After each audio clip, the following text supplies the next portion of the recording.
In 2014, the Winters family vanished while camping near the Grand Canyon, leaving behind only an empty tent and unanswered questions. For 9 years, no trace surfaced until a drone video captured something strange in the wilderness: a burned circle of stones, a child's pendant buried in dust. What they found next would unravel a chilling truth no one was ready for. This is not just a disappearance, it's a haunting. The 4th of July weekend had always been a sacred escape for the Winters family. Every year they packed up their old green Chevy Tahoe, threw in a battered cooler of sandwiches and soda, and drove north from their home in Flagstaff, Arizona. This time they were heading to a lesser-known clearing on the northern rim of the Grand Canyon, a place Daniel Winters had stumbled upon years ago during a solo hiking trip. It wasn't marked on official maps, and that's exactly what he loved about it. No ranger stations, no tourist chatter, no cell service, just the wind cutting through the junipers and the sound of coyotes at dusk. Daniel, a former outdoor guide who's since transitioned to office work, still clung to the idea of wild silence, as he liked to call it. His wife, Mary Ann, a school librarian with a quiet, grounding presence, packed extra books and trail mix. Their 2 children, Ava, 10, and Leva, 7, were more excited about roasting marshmallows than the views, but even they seemed to understand this trip was special. They arrived late Friday afternoon, July 3rd, after stopping once for gas and once for ice cream in Jacob Lake. As Daniel set up the tent, Ava and Levi chased each other through the pine needles, their laughter rising into the dry air. Mary Ann laid out a checkered blanket near the fire pit, her paperback novel unopened on her lap. They made camp like they'd done it 100 times before, tent pitched, cooler buried under caulks to keep cool, a simple fire buried for cooking. At dusk, they roasted hot dogs and sipped root beer. Daniel pointed out constellations as the sky darkened to deep navy. Everything felt exactly right. Safe, familiar, happy. Sometime after midnight, a storm rolled through. The wind picked up and lightning flashed behind the canyon walls.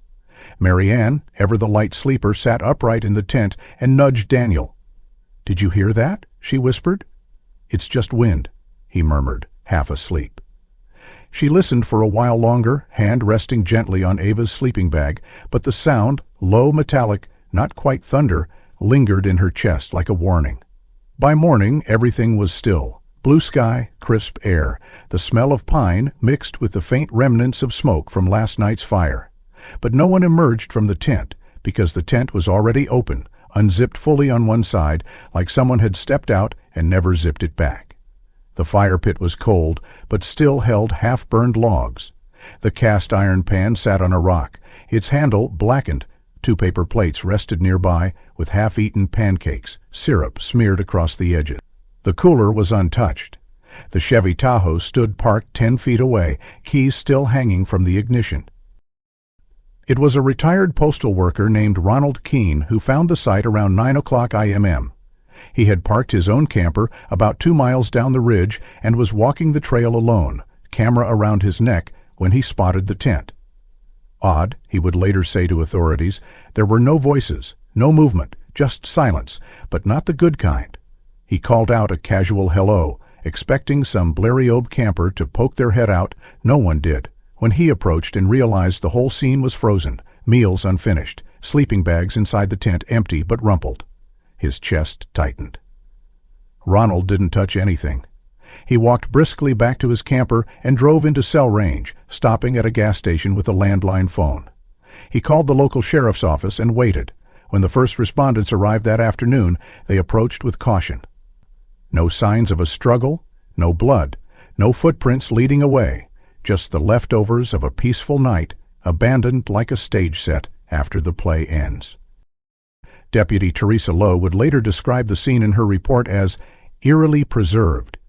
There were still drops of syrup on the plate. The marshmallow skewers lay where they had fallen. One of the sleeping bags had a small stuffed rabbit tucked under the zipper, a detail that haunted her for months, but nothing. No shoe prints, no articles of clothing, no cell phones or backpacks, just wind and red dust and towering cliffs. The official report would later list the family as missing, no sign of foul play, but in the small law enforcement circles that covered that part of Arizona, the case became known as the Vanishing Camp. A riddle with no clear thread to pull. No ransom demand, no suspects, no bodies. Only silence, stretching into the canyon and the years that followed. By the time the sun dipped behind the canyon walls that same day, news of the Winters family's disappearance had already begun to ripple through Coconino County. Sheriff Paul Myers authorized a full-scale search operation before nightfall, citing the total lack of evidence as a disturbing anomaly. No footprints, no broken branches, no discarded items. In the back of his mind, he already knew this wouldn't be routine. By morning, trucks filled with volunteers, local rangers, and canine units gathered at the forest access point leading to the Winters' campsite. Maps were unfurled across the hood of the sheriff's SUV, radios were calibrated, search teams assigned zones. Drones were launched. It was methodical and swift, as professional as any missing persons response in the region. Still, with each passing hour, hope became harder to justify. The first focus was the immediate area, a 2-mile radius around the abandoned tent. Trained search dogs picked up faint scent trails that faded within 300 feet in every direction. A helicopter flew overhead, scanning for heat signatures. Nothing. On day 2, the search expanded outward. Authorities traced the Winters' last known route. Security footage showed their Chevy Tahoe pulling into a Chevron station 22 miles south of the campsite. A timestamp read 6:42 p.m. on July 3rd. Daniel was seen filling the tank while Marianne bought a bag of ice and a can of bug spray. The kids remained in the vehicle, visible through the window. Nothing unusual. No one appeared to follow them. No signs of distress. Detective Marisol Denton interviewed the station clerk, a college student named Arlo Perez, who only recalled them vaguely. "They were just like any other road trippers," he said, scratching the back of his neck. The dad smiled, made a joke about gas prices. "I think the little girl waved at me through the window." He paused. "I wish I'd remembered more." The footage didn't reveal any vehicle tailing them. The Tahoe turned north onto State Route 67 and vanished into the trees. That was the last verifiable sighting of the Winters family. By day 4, the operation had evolved into a complex grid search. Rangers from the National Park Service joined in, along with search and dress cameras. They combed dry washes, old mine shafts, deer trails. They looked for anything: a dropped phone, a torn shirt, a shoe. But it was on day 5 that a discovery offered the first and only tangible clue. A volunteer team working the slope east of the campsite stumbled upon an old Motorola handheld radio lying half-buried beneath scrub and dirt, about 1.2 miles from the tent. It was scratched, dusty, and cold to the touch. The battery was dead. The sticker on the back still had faint handwriting in black marker. It matched the model Daniel reportedly brought on every hike, part of a pair he had used since his wilderness guide days. There were no fingerprints, no blood, no signs of trauma on or around it. But its location, so far from camp and in the opposite direction of any marked trail, raised urgent questions. Why was Daniel's radio that far out? Had he wandered there, or had someone else carried it? Was he alone when it was dropped? No one could say.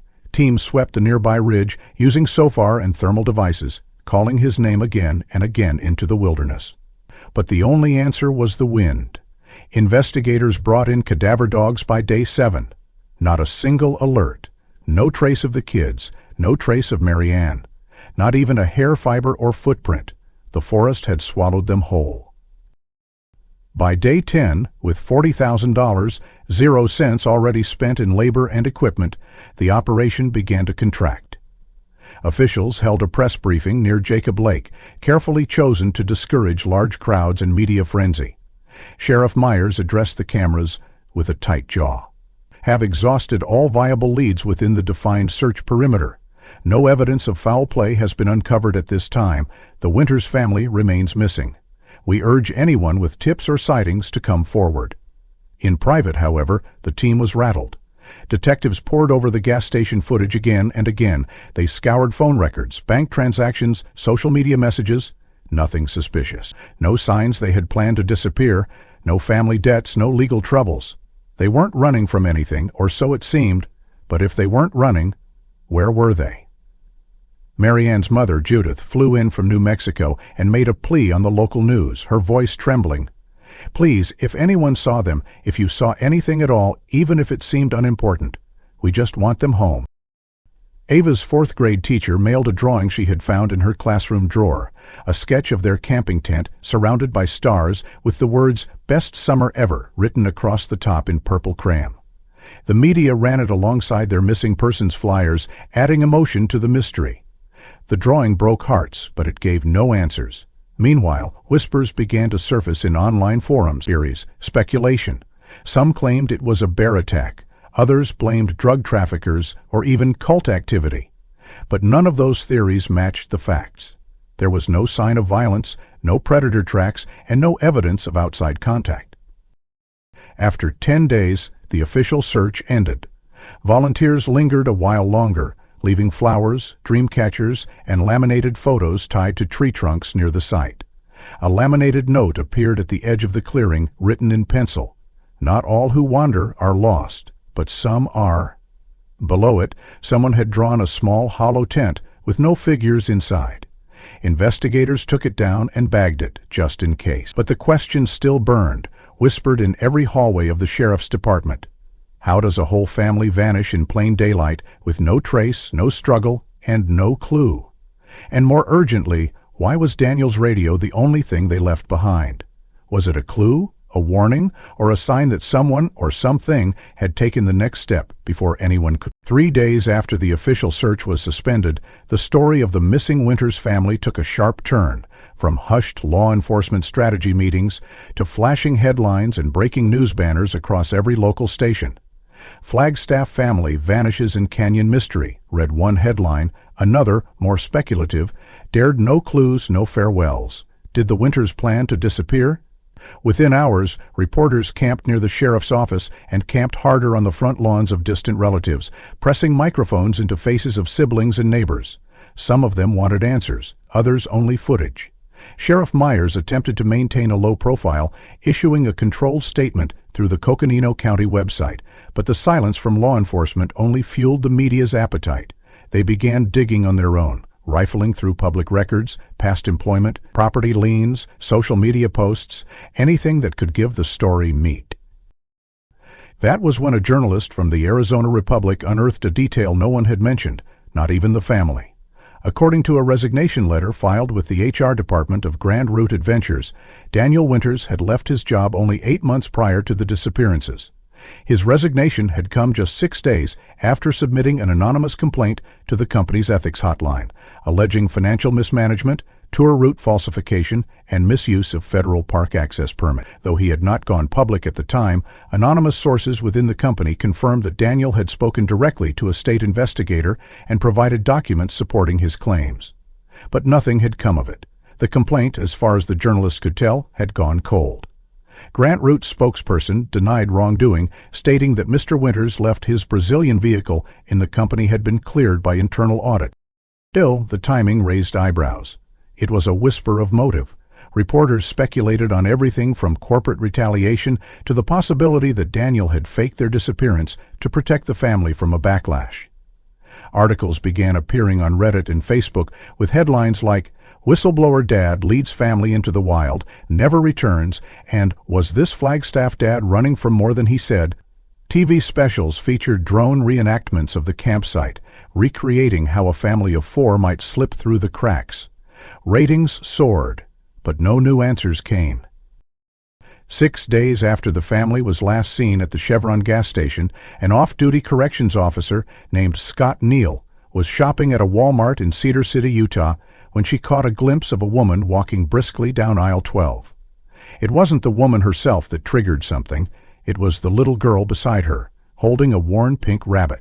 Clara had seen the missing persons flyers all week, posted near her station's entrance, and something about the girl's eyes, the posture, the clinging to her mother's arm. It stayed with her. She walked to the store's security desk and quietly requested they pull the footage for that time block. She didn't say why. It wasn't until she got home, opened her laptop, and looked again at the photo of Marianne Winters that her chest tightened. She called the tip line that night. The Cedar City police reviewed the footage. It wasn't high quality, and the camera's angle caught the woman mostly in profile, her baseball cap obscuring her face. But the rabbit, the same one that had appeared in the sheriff's report, clutched inside the sleeping bag found at the campsite. That detail sent a jolt through the sheriff's department. Still, the footage was grainy. Marianne's mother and sister were asked to review the video. They weren't certain, but both admitted it looked like her. The woman in the video never looked toward the lens. She didn't speak. She pushed a cart with bottled water, canned beans, matches, and diapers, a detail that confused everyone. Ava was 10. Too old for diapers.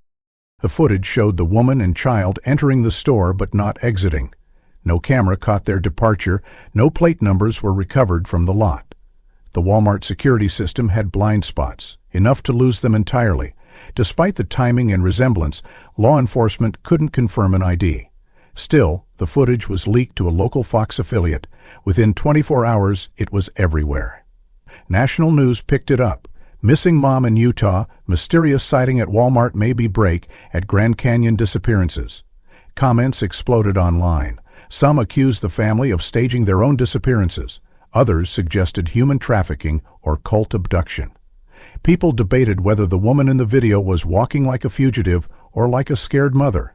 The internet devoured the footage frame by frame. Back in Flagstaff, Judith, Marianne's mother, refused to believe her daughter would run. She would never leave without calling, she told CNN. Not me, not her sister, not anyone. She clutched a laminated photo of the family taken the Christmas before they vanished, when Ava still wore braces and Levi insisted on dressing like Spider-Man. Judith appeared exhausted, her hands trembling as she read a statement during a community vigil. "If you're out there, Marianne, if you see this, please just call me. I don't care what's happened, I just want to hear your voice." Meanwhile, the Arizona Republic published another follow-up, this time pointing out that Daniel's whistleblower complaint had been reopened, quietly, just 2 months before the family vanished. A former co-worker, speaking anonymously, told reporters that Daniel had recently spoken about feeling watched, and that he'd stopped using his smartphone altogether, relying instead on paper maps and burner phones, just in case. Though unconfirmed, it was enough to rekindle public speculation. Was Daniel paranoid, or was he right to be cautious? Did someone want to silence him? Investigators followed the Walmart lead as far as they could, coordinating with Utah authorities to check all nearby motels, shelters, even RV parks. No woman and girl checked in together. No additional footage surfaced. The trail ended there, in one aisle, one moment, one blurry side profile. And just when the noise of speculation reached its peak, when news vans circled the family's quiet neighborhood like vultures, and strangers began leaving stuffed animals on the Winters' porch in Flagstaff, another detail emerged from a place no one had thought to look. Following the frenzy sparked by the Walmart footage, public obsession with the Winters case reached a boiling point. With official investigations stalling and no new evidence surfacing, the vacuum of truth was quickly filled by conspiracy theorists, armchair detectives, and attention seekers. Online forums exploded with amateur analyses, timelines, maps, and even psychics claiming contact with the family's energy. The more law enforcement hesitated, the more the public speculated, and inevitably the fabrications began. The first of these came from a woman named Sheila Monroe, who appeared unannounced outside a local TV station in Phoenix just 12 days after the Walmart footage aired. Dressed modestly, with a well-worn tote bag over her shoulder and a stack of papers in her hand, she approached the station's receptionist and asked to speak with the evening news director. "I'm Marianne Winters' cousin," she said quietly, eyes darting nervously behind her. "And I know why she left." The claim triggered immediate interest. Within hours, Sheila was on the air with a prominent local reporter, her identity withheld for her protection. She claimed Marianne had long been involved with a fringe religious group based in northern Arizona, an off-grid collective who believed in spiritual separation from modern society. "They don't believe in technology, vaccines, government IDs," she explained solemnly, her voice quivering. Marianne had been talking about leaving for a while. She wanted to raise the kids in peace, without outside interference. According to Sheila, the family had staged the disappearance deliberately, escaping to a commune in Utah or possibly New Mexico. She didn't want to be found, Sheila insisted. This was about faith, not fear. The revelation sparked another media storm. Anchors debated the ethics of forced disappearance in the name of belief. Podcasts dissected Sheila's every word. Talk show panels argued whether Daniel's whistleblower story was a smokescreen or just another layer to the flight. Reporters scoured public records, searching for evidence of this alleged commune, but within 3 days cracks began to show. When journalists pressed for details, names, maps, photos, Sheila deflected. Then came a deeper dive into her own background. A records check revealed no familial ties between Sheila Monroe and the Winters family. She had never lived in Flagstaff. She had, however, been an avid participant in several true crime Facebook groups and had once published fan fiction based on real missing persons cases. Her LinkedIn profile listed freelance media contributor under her most recent employment. When confronted with the lies, Sheila claimed she was only trying to keep public attention on the case, but prosecutors didn't see it that way. She was charged with obstruction of justice and making a false statement in a missing persons investigation. Her televised confession was scrubbed from network websites, but by then it had already been viewed over 2 million times. Damage done. In her mugshot, her expression was flat, unreadable, like she knew the camera would find her anyway. Barely a week later, another false lead emerged, this time from across state lines. A man named Brian Callister, a 33-year-old former security guard from Henderson, Nevada, uploaded a video to his fledgling YouTube channel titled, "I found the Winters SUV parked behind a rest stop." That's them, folks. That's the Tahoe. Same scratches on the side, same roof rack. I called the hotline. Police are on their way. His voice trembled with excitement, bordering on hysteria. The video gained traction fast, especially among viewers desperate for closure. Within 6 hours, it reached 250,000 views. Brian gave interviews to 2 local radio stations, claiming he'd been called to drive that route that day, but when Nevada Highway Patrol arrived at the scene, they found the vehicle belonged to a local rancher who had stopped to rest before hauling equipment to Mesquite. Plate didn't match, neither did the model year. Brian had fabricated the entire scenario. He was arrested later that evening at his apartment, where authorities also found scripts for future videos about the Winters case, one of which included a staged sighting at a diner. Under questioning, Brian admitted he had hoped the video would launch his channel. "I wasn't trying to hurt anyone," he told police. "I just wanted to be part of the story. I mean, no one was doing anything. They disappeared, and the world moved on." His channel was suspended, but not before the original video had been downloaded, re-uploaded, and dissected by dozens of reaction channels. For the family's loved ones, it was another violation, another blow in a sequence of cruel distractions. The sheriff's department issued a rare statement condemning the false claims. "Misinformation actively hinders ongoing investigations," the statement read. "Every hour spent chasing a false tip is an hour not spent pursuing viable leads. We urge the public to verify before sharing." But it was clear they were losing control of the narrative. The Winters case had become a media commodity, chopped and rearranged to fit different agendas, motivations, and platforms. Judith, Marianne's mother, stopped doing interviews. So did Detective Denton. Both cited mental and emotional exhaustion. Every new headline felt like a new betrayal. One morning, Judith found a handmade sign nailed to her fence. She removed it in silence, her hands trembling. Meanwhile, a new group of amateur sleuths on Reddit began compiling a fake lead tracker to document every known false claim, hoping to filter out noise from Signal. But even that effort couldn't keep pace with the frenzy. And through it all, through the false cousins, the YouTubers, the exploitation, the campsite remained untouched, roped off but slowly being reclaimed by wind and sand. The green Tahoe was still parked in impound, its tires deflating, its backseat untouched since July. No fingerprints, no GPS trail, no clues, just the quiet hum of a radio still sitting in the evidence locker. And then, on a seemingly unrelated Thursday morning in late September, a man flying a drone over a restricted ridge near the canyon sent an email to the sheriff's department. The email arrived quietly, buried beneath hundreds of daily alerts and cold leads, but it carried a subject line that pulled Detective Marisol Denton's attention immediately. Drone footage, possibly related to Winters' disappearance.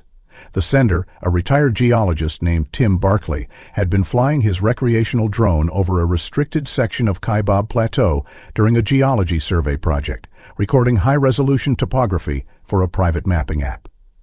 What caught his eye, he wrote, wasn't geological, it was the glint of something metallic near a thicket below the ridge. Tim included a still frame and a GPS coordinate, along with a cautious line. Might be nothing, but it felt off-all. The sheriff's department dispatched a ranger and drone unit to investigate, but as they prepared the field team, another line of inquiry had begun to unravel, closer to home, quiet, subtle, yet possibly more disturbing than anything mechanical eyes could detect. A week earlier, as false sightings faded and public interest began to cool, a journalist from the Arizona Sun named Kendra Holloway followed up on a minor anecdote that had surfaced months earlier in passing, something about Ava Winters, the 10-year-old daughter, reacting violently to loud noises. Intrigued by the mention, Kendra reached out to the family's neighbors back in Flagstaff, particularly a couple who had lived directly across the street for over a decade. They were hesitant at first, burned by the circus of media requests and the rotating cast of producers who knocked on their door with cameras and half-formed questions. But Kendra approached quietly, no film crew in sight. That seemed to make a difference. "The first time I noticed it," said Margaret Doyle, their next-door neighbor, "was 2 summers ago. One of those old forest patrol planes flew low overhead, you know the ones, loud and slow, and Ava just froze on the porch. She dropped her ice cream and clamped her hands over her ears like it was gunfire." Her whole body shook. Margaret's husband, Craig, nodded slowly. "I remember Daniel coming out real quick, kneeling down, trying to calm her, but she wouldn't move, not for 10 minutes. I asked later if she had a condition, like sensory issues or something, but Daniel just smiled and said she didn't like noise." Margaret added, "But it wasn't normal. I've seen kids with sensory stuff. This was different. Like..." The conversation stuck with Kendra, not because it explained the disappearance, but because it didn't. A girl terrified of low-flying planes didn't vanish in the woods by accident. There was a context missing, a root. What made it all stranger was how well-behaved Ava had seemed otherwise. Teachers described her as polite, reserved, observant. But quiet, she was the kind of child who never blurted out answers, one said. You had to coax her a bit, like she was always waiting for permission. 2 days after Kendra's interview, a more tangible clue surfaced, not in the canyon, not in the desert, but in the cluttered garage of Daniel's late uncle in Prescott. The property had remained untouched since the family's disappearance, sealed at the request of their next of kin. But the uncle's death and transfer of estate opened it back up. An executor sorting through boxes of camping gear and old paperwork found a small plastic tub marked Ava. Inside, nestled among glitter pens, old report cards, and folded worksheets, was a purple spiral notebook with a unicorn sticker on the front. A name tag in neat 4th-grade handwriting read, "Ava Winters, Room 204. The first few pages were standard journal entries, short sentences about recess, her teacher, how she liked reading more than math. Then, halfway through the notebook, things shifted. One page read, "I like Tuesday because we stay home."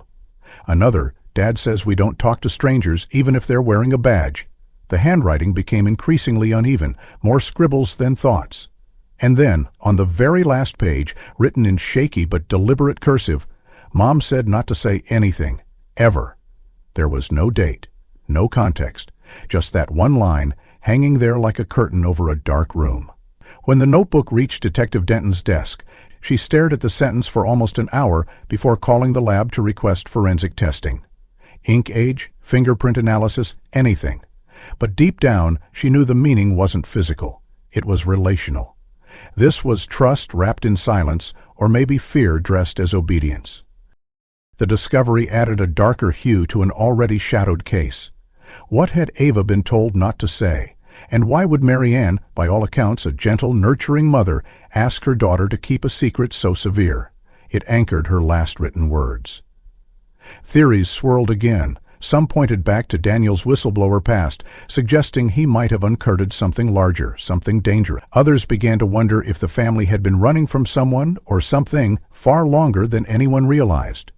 One online sleuth compiled a timeline of all known plane sightings near the Winters' home in the past year, cross-referencing Ava's school absences and stress markers in her journals. The correlations weren't precise, but they were unsettling. Meanwhile, Kendra returned to the neighborhood and spoke to Ava's old babysitter, a college sophomore named Lexi Parks. She was sweet. "Bring it, Lex," said Butt, nervous. She hated sleeping alone, always wanted the hall light on. One time, when a helicopter flew overhead, must have been news or weather chopper, she ran to the bathroom and locked herself in. Wouldn't come out for over an hour. When I told Marianne later, she just hugged Ava and said, "Good girl, you remembered what I taught you." That's what stuck with me. She didn't ask what happened, she just said, "Good girl." Each memory painted a portrait not of a dysfunctional family, but of one operating under invisible rules, soft warnings that no one outside their home fully understood.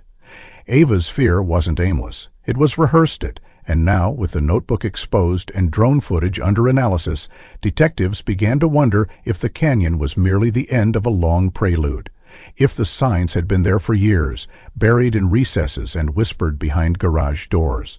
And as Marisol Denton flipped through Ava's final page once more, she glanced up at the clock on her office wall, already counting the hours until the drone units returned.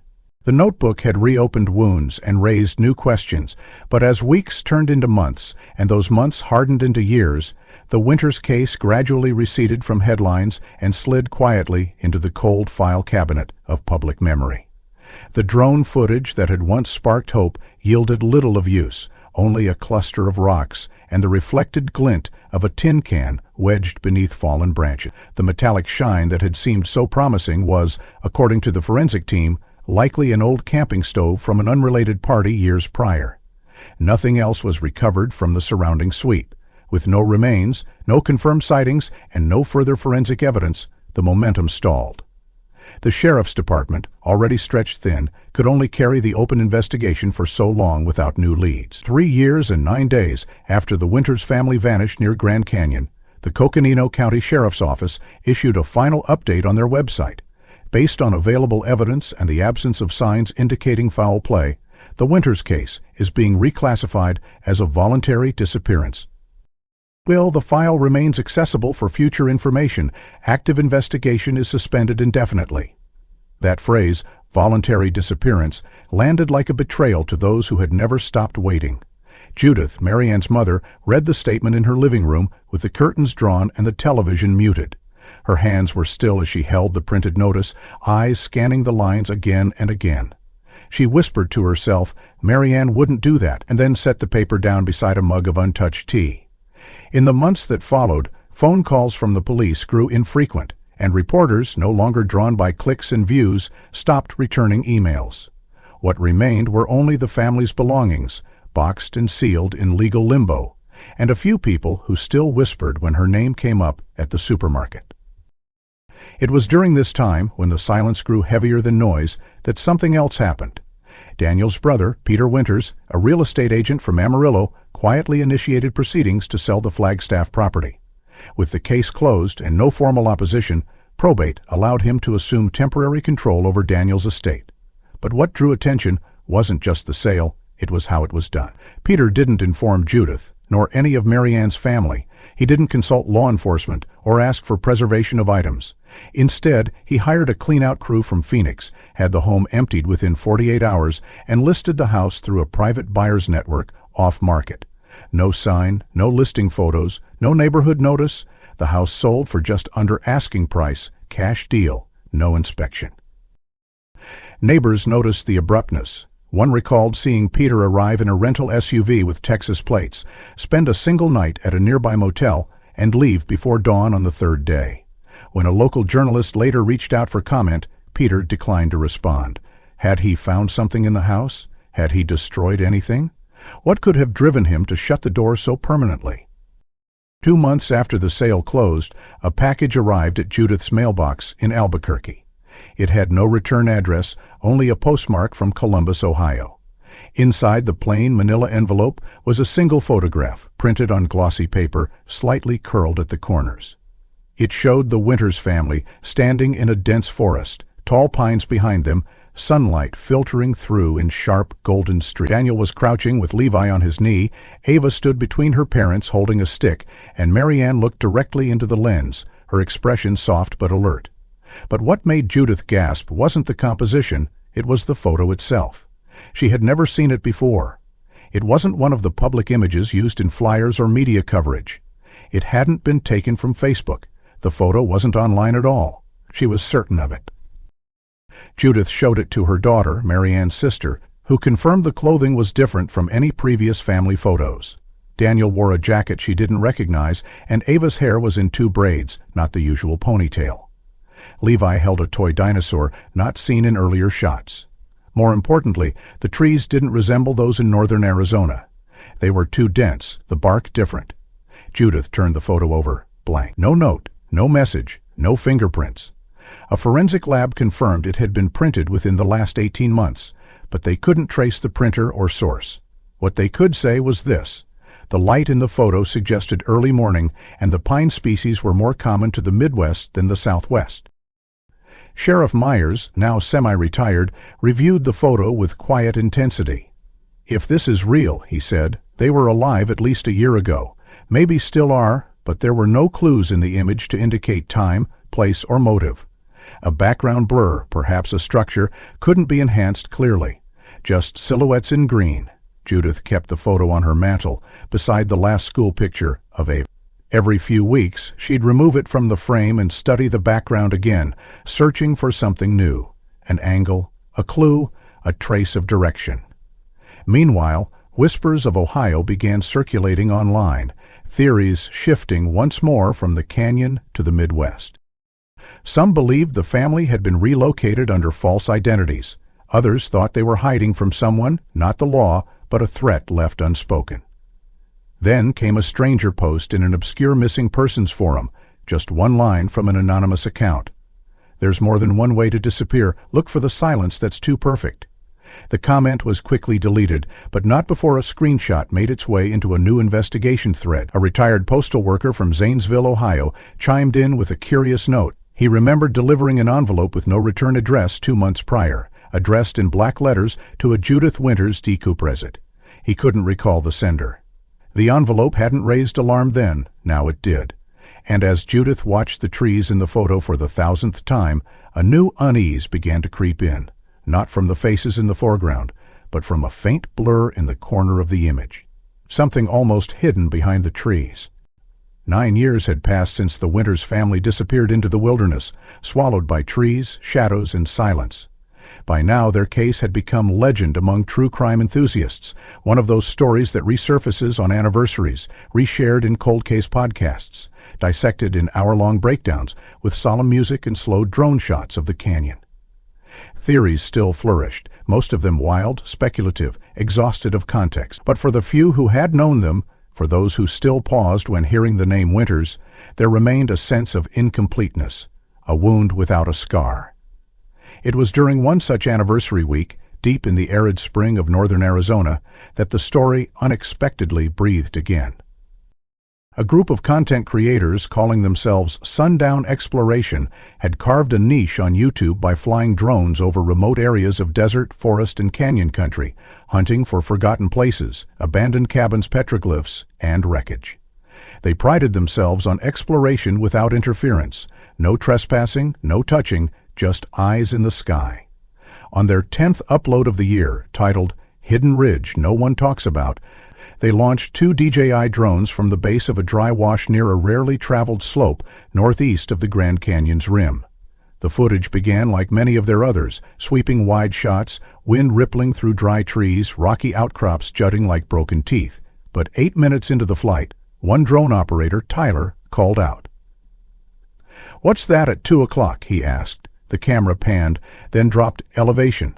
There, tucked beneath the shadow of overhanging branches and a collapsed sandstone slab, was the unmistakable outline of a tent, collapsed, weather-worn, but not destroyed. Around it, a rough ring of stones in a semicircle formation, their surfaces blackened, scarred, like they'd been exposed to intense heat. The area had no trail access, no markings on any public hiking maps. It was off-grid, even by local ranger standards. The group returned 2 days later with better gear, stronger batteries, and longer flight time. They scanned every angle, keeping their distance, but zooming close enough to record detail. The tent fabric had long since faded, partially buried in sand. Next to it was what looked like the remains of a wooden crate, its boards splintered, possibly from sun rot or pressure. But what caught the collective breath of the team, and later their audience, was a glint in the brush just 10 feet from the stone ring. It flashed briefly as the drone shifted angles, sunlight catching metal through sagebrush. They marked the coordinates and submitted the footage to the Bureau of Land Management tip line, just in case. Then, as they did with all their content, they uploaded the video. They didn't mention the Winters' name. Most of them were too young to remember it clearly. But their viewers did. Within hours, someone in the comments section identified the semicircle as eerily similar to the area in one of the earliest ranger sketches of the Winters' last known camp. Within a day, a second user noticed something in the glinting object. They paused the footage, enhanced the still, and drew a circle around the shape. It looked like a heart. More specifically, it looked like a locket. Even more specifically, it looked like the same silver heart-shaped pendant Ava Winters had been wearing in one of the most circulated missing persons posters from 9 years ago, a gift from her grandmother etched with her initials, AVW, and worn on a red nylon cord. The image had been shared on flyers, television, social media, and even billboards. And then it had vanished, like her. When the footage reached Detective Denton, now working with the cold case unit in Phoenix, she sat up straighter. She pulled the original pendant photos from evidence archives and compared the dimensions. The shape, the reflection point, the resolution wasn't perfect, but the probability was chillingly high. This wasn't just some lost hiker's trash. This was theirs. A ground team was assembled within 36 hours, flying into the nearest ranger helipad, then hiking 6 miles off trail to the coordinates. It was slow going. The terrain was uneven, eroded, lined with collapsed trees and steep drops. But by mid-morning the following day, they reached the location. The tent, though flattened, was confirmed to be of the same brand Daniel Winters had owned. The semicircle of rocks had been a fire pit, possibly a signaling fire, or something more desperate. They found charred remains of animal bones, likely game, no human remains.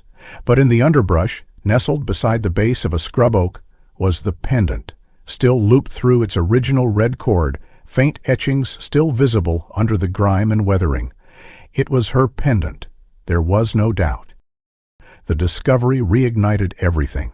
News stations picked it up immediately. Winters' clue, found after 9 years in wilderness, became a lead story on regional affiliates. Podcasts resumed their episodes, now speculating on how the family had ended up in that unreachable pocket of canyon country. Why hadn't it been found sooner? Had they gone there intentionally? Were they hiding, escaping, surviving?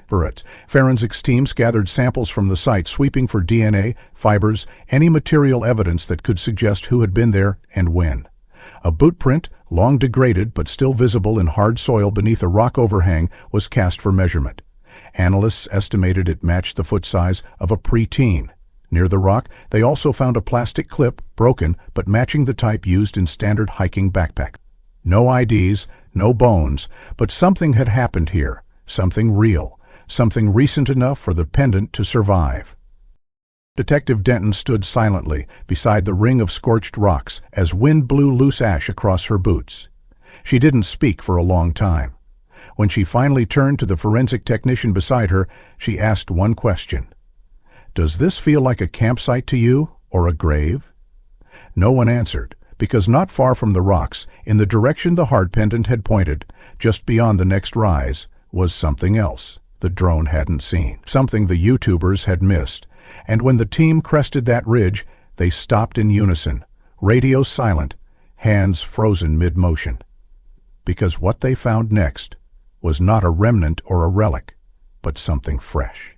The heart-shaped pendant had shifted the air in the canyon, the kind of shift that turned speculation into urgency and theory into protocol.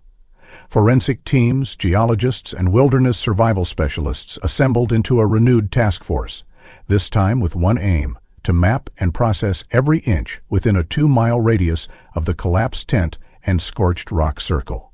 The terrain was brutal. Treads, sharp ridges, and sudden drops hid decades of erosion and unmapped contours. Places even seasoned rangers admitted they'd never tread. But the presence of a child's pendant meant the family had been here. And somewhere within these ridges might lie the answer to what happened to them, or at least to one of them. On the third day of expanded search, just after 11:00 a.m., a volunteer team flagged a shallow depression in the earth approximately 0.8 miles east of the campsite. At first glance, it seemed like a dried washout, littered with rocks, but as they neared the edge, the unmistakable shape of human remains emerged, sun-bleached bone-dead upward through a mat of pine needles and ash. The skeleton was partially covered, the skull visible but undisturbed. No clothing remained intact, only a single hiking boot, half sunk into earth, and a rusted stainless steel watch wrapped loosely around one bony wrist. Forensics was called immediately. The area was cordoned. The lead anthropologist, Dr. Colleen Marks, began a careful grid excavation under an open canopy tarp. After 2 hours of documentation and initial examination, she confirmed that the body belonged to an adult male, likely mid-30s to early 40s, and had been exposed to the elements for several years.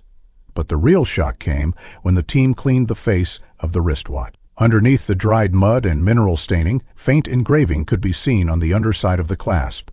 Eric W. Love M. The watch matched photos from a family trip in 2012, worn by Daniel Winters during a camping excursion in New Mexico. Marianne had gifted it to him after their first anniversary, inscribed with his legal name, Eric. Until that moment, few outside their family even knew his full name was Daniel Eric Winters. The implications were immediate and sobering. The man believed to have led his family into the wild had not walked away. He had died out here, alone. Dr. Marks continued her analysis. The skeletal remains showed no signs of violent trauma to the skull or torso, no bullet wounds, no defensive fractures.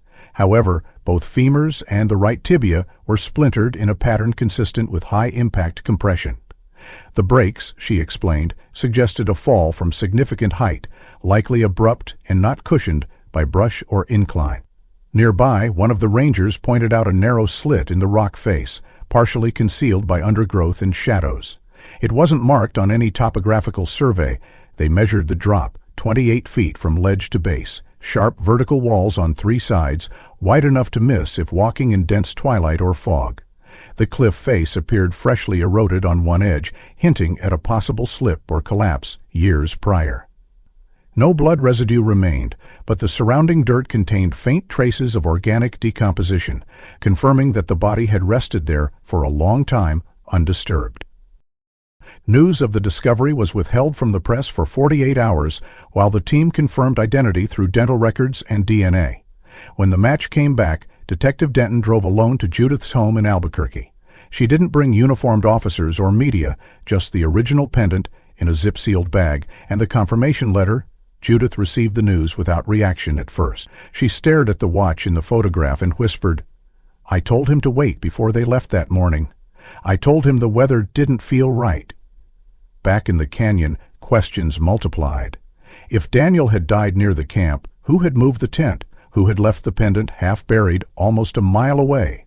Had he fallen early in their disappearance, leaving Marianne and the children alone in the wilderness? If so, how long had they survived without him? And why was the campsite so carefully arranged, as if someone had tried to leave a signal? The discovery also reopened scrutiny on the drone footage, prompting a closer digital reconstruction of flight paths and terrain overlays. One analyst noted that the semicircle of stones had been intentionally symmetrical, not a haphazard fire ring, but placed with purpose. A compass overlay revealed its arc was almost perfectly aligned northwest, pointing toward the newly found ledge. More unsettling, however, was the absence of personal items at the skeleton site. No backpack, no knife, no food wrappers, only the boot and the watch. It was as though Daniel had walked to that ledge without supplies, or had been separated from them long before he fell. There were no signs of animal interference, no claw marks, no scattering. It was a death by gravity, clean and cruel. The implications of Daniel's solitary end began to ripple through law enforcement and online forums alike. If he died early, had the rest of the family tried to leave and failed? Or had someone else been with them, someone who survived longer, possibly even returned to bury the pendant? And what about the photo Judith received from Ohio? If Daniel had died 9 years ago, who had sent the image that included him upright, smiling, arm around his son? Detective Denton stood once again at the scorched fire ring as teams packed up their equipment. She looked toward the ridge beyond the drop. The sun was beginning to tilt westward, casting long shadows across the brush. She knew there were more questions than answers, but now she also knew they were no longer chasing ghosts. Somebody had been here. Somebody had survived. The discovery of Daniel Winter's remains added painful clarity to a mystery that had long grown blurred by time and speculation. For years, many believed he had led the family into hiding, or worse, orchestrated something unthinkable. Now, with his fractured skeleton lying beneath an uncharted ledge, it was evident he had not walked away at all. His death reframed the case entirely, recasting him not as an architect of disappearance but, perhaps, its first casualty. As the investigation resumed with new urgency, detectives shifted their focus to the surrounding terrain, examining paths, erosion patterns, and, most importantly, any trace of the family's route leading up to that fatal point. Among the resources came a surprising lead, one that had been cataloged but never deeply examined during the original search. Daniel's personal GPS hiking device, found in the Tahoe back in 2016, had been submitted to evidence but never fully decoded due to its damaged memory card and corroded battery. Now, with advanced recovery tools and newer software, forensic techs managed to extract fragments of its route data. The result was both revealing and perplexing. The family's journey, logged from their last confirmed stop at the gas station 22 miles away, traced a steady, logical path into the canyon trails. Nothing rushed, nothing erratic. But roughly 4.6 miles into the wilderness, the path stopped. Not looped, not reversed, just ended. The coordinates were unusual, a point where 3 types of terrain converged: red rock basin, woodland scrub, and dry rosh. More crucially, it was an area known for irregular signal drop and magnetic interference. Park rangers confirmed that devices, including GPS trackers, often lost calibration at that junction. Hikers who passed through it called it the null spot, a place where even compasses spun unpredictably. If Daniel had depended on his GPS there, and if the terrain was unmarked, it was easy to imagine a wrong turn, a misstep, a fall. Investigators began to consider that the family may have become trapped not by intention, but by disorientation. Following this new theory, a second sweep was conducted near the ledge, this time combing under boulders, inside tree hollows, and under layers of loose soil. It was during this methodical grid search that a cadaver dog signaled at a shallow dip in the ground less than 30 yards from where Daniel had been found. The soil was disturbed, though barely, wind and time had nearly leveled it. When the team dug carefully, they uncovered an old canvas satchel, its fabric stained and brittle, the zipper rusted shut. Inside was a weatherproof pouch, likely salvaged from an emergency kit, and in that pouch was a small handheld camcorder, early 2010 S model, its label faded but intact. The battery was long dead, but the memory card was still in place. The device was rushed to the lab in Phoenix, where recovery technicians extracted the files. Most were corrupted, but one, titled DCIM_142, remained playable. The footage was short, only 42 seconds long, and unsteady, clearly recorded in motion. It began abruptly, with the camera pointing downward at dry ground, then lifting as if gripped by a running hand. The angle spun, caught blur of trees, sky, then steadied on a pair of legs, small, wearing dirt-streaked jeans. A voice yelled off frame, a crack and a joltry leg scream, sharp, piercing. The camera jolted again, possibly dropped. A thud followed, then heavy, panicked breathing, female, shallow, almost gasping. The image shifted sideways, showing tangled brush and something bright, maybe the red strap of a bag. And then, silence. No fade-out, no end frame, just abrupt black. Detectives watched the clip dozens of times. No clear faces were visible, no landmarks distinguishable. But the voice, female, exhausted, terrified, was almost certainly Mary Ann's. The scream, too brief to identify conclusively, still carried the tone of a child in sudden danger. Audio forensics attempted to enhance background sound but found only faint wind and the distant rustle of foliage. No other voices, no machinery. What was haunting wasn't what the footage showed, but what it suggested. A moment of confusion, terror, and flight, so desperate it prompted someone, likely Marianne, to film, perhaps instinctively, perhaps as a record, in case. Speculation ignited again, this time not on what had happened after they vanished, but what they had encountered in those final days. Had something spooked Ava enough to run? Had Daniel already fallen, leaving Marianne alone to protect both children? And if this was her final recording, where had the others gone? The video also triggered memories in Judith, who recalled something Marianne had once said on a phone call, years ago. "If anything ever feels wrong out there, I'll leave a trail. Not with notes, too easy to lose. I'll leave something that hums." At the time, Judith had thought it a metaphor. Now she wondered if the camcorder was what her daughter meant. Teams re-examined the surrounding area with new urgency. If Marianne had buried the satchel, what else might she have hidden? Was there a second video, a notebook, a memory card?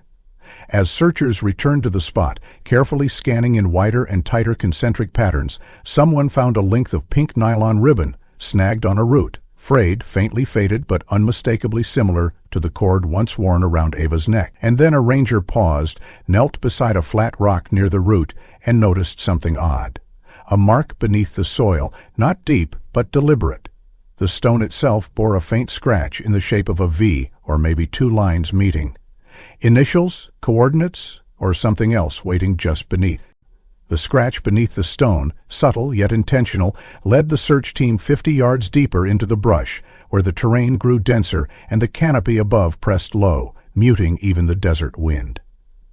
The rangers marked each step, careful not to disturb any trace, and it was near the edge of a shallow slope, neither marked on maps nor visible from above, that they spotted something unnatural against the otherwise uniform palette of green and brown. Half buried under pine needles and loose shale, there was a faded pink hoodie, its fabric nearly intact, but stained from time and weather. It clung to a small frame, skeletal, knees drawn slightly inward, one arm curved protectively across the chest. A nylon hair tie, still coiled around matted strands, bore the faint glitter of a butterfly charm, the kind often sold in children's accessory packs. The search halted. Silence overtook the team. No one moved until the forensics van arrived. Hours later, DNA results confirmed what everyone had feared. The remains belonged to Ava Winters. There was no visible sign of trauma, no breaks, no sharp force wounds. The bones bore no gnaw marks, no predation. She had likely passed from exposure, dehydration, or injury compounded by time. But it was the position of her body that haunted the team most, still as if waiting for someone who never came back. The location was hidden enough to elude both drone and ranger for years, yet close enough that a determined 10-year-old could have reached it, running, fleeing, obeying, just as the clip had suggested. The camcorder was returned to the lab and scrubbed again, this time using frame-by-frame AI interpolation, which rendered 3 additional audio sequences not previously detected. One of them, 17 seconds before the clip ended, included a whispered phrase previously obscured by background noise. It was unmistakably Marianne's voice, strained, rapid, then the final 3 seconds captured her breath hitching, as if turning suddenly. Nothing. No scream, no sound of pursuit, just wind. Investigators concluded that at some point, possibly after Daniel's fall, Marianne had tried to guide her children to safety. Perhaps they had become separated. Perhaps she had drawn danger away intentionally. The theory gained traction that she had handed Ava the camera and ordered her to run. If so, it meant Marianne had remained behind, either to protect, distract, or perhaps to sacrifice. But the question remained, from whom or what? The discovery of Ava's remains shifted the classification of the Winters case once again. The term voluntary disappearance was finally stripped from the files. Now it was listed as presumed fatal family separation under duress. Forensic teams found no other remains in the immediate area, no signs of Levy, the youngest child. No conclusive evidence of Marianne's fate, no memory of message, buried in audio, hanging like a prayer without a body to mourn. Judith was flown to the site under quiet escort. She stood beside the spot where her granddaughter had laid hidden for nearly a decade, clutching the now faded photo of the family smiling in the forest. She whispered Ava's name once and placed the photo down beside the hoodie, letting wind curl the corners before turning away. The wind did not answer. The public reacted with reverence, sadness, but also frustration. They wanted closure. They wanted a villain. But the Winters case offered none. No trace of foul play could be confirmed. No external party had surfaced. There were no arrests, no definitive timeline, only a chain of increasingly desperate survival decisions made in isolation, in wilderness, unforgiving of error or fear. No government conspiracy, no dark cult, just a family fractured by loss, misdirection, and a mother's final failing call to flee. Women dubbed it the Grand Canyon tragedy, but Judith rejected the term. "It's not tragedy," she told a quiet room of reporters. "It's pieces, and pieces don't get closure." She kept Ava's locket on a chain around her own neck, warm with a soft sweater and old jeans. Her house no longer displayed news clippings or printed maps. Only the photo remained, written in her own hand. She ran, just like you told her to. The file was closed the following spring.